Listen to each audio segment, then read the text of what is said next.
જૂનાગઢની પ્રજ્ઞાચક્ષુ દીકરી મંજુલાબેન કરમુરે રાજ્યપાલના હસ્તે એવોર્ડ મેળવી ગુજરાતનું ગૌરવ વધાર્યું છે। શ્રીમદ ભગવદ્ ગીતાના 700 શ્લોક કંઠસ્થ કરવાની તેમની અદ્ભુત સ્મરણ શક્તિ પ્રશંસનીય છે। ગાંધીનગર ખાતે આયોજિત કાર્યક્રમમાં રાજ્યપાલ આચાર્ય દેવવ્રત અને શિક્ષણ મંત્રી પ્રદ્યુમન વાજાની ઉપસ્થિતિમાં તેમણે સન્માનિત કરાયા હતા। આ અંધકન્યા શાળાની અનેક દીકરીઓએ બીએડમાં 98 જેટલા માર્ક્સ મેળવી શિક્ષણ ક્ષેત્રે પણ ઉત્કૃષ્ટ દેખાવ કર્યો છે।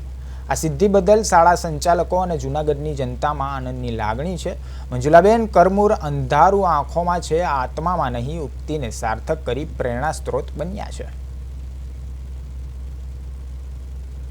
આજ રોજ મને ગાંધીનગર ખાતે રાજભવન ના ગવર્નર સાહેબના હાથથી મને એવોર્ડ આપવામાં આવ્યો છે અને મને મહેનત કરાવવામાં ટ્રસ્ટીઓનો અને દરેક સ્ટાફનો પણ સહયોગ મળ્યો છે અને આ અંધકન્યા છાત્રાલય સંસ્થાનું નામ રોશન કર્યું છે।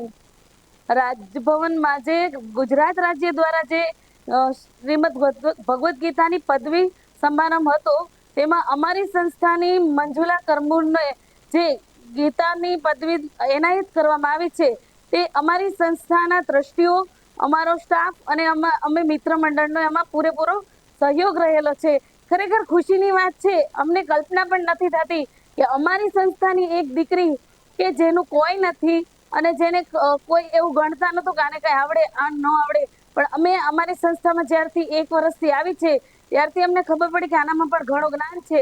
તો કાલે જે એવોર્ડ મળ્યો એથી અમને અને અમારી સંસ્થાના તમામ ટ્રસ્ટીઓને બહુ ગૌરવની વાત છે અને અમે બધા બહુ ખુશ છીએ।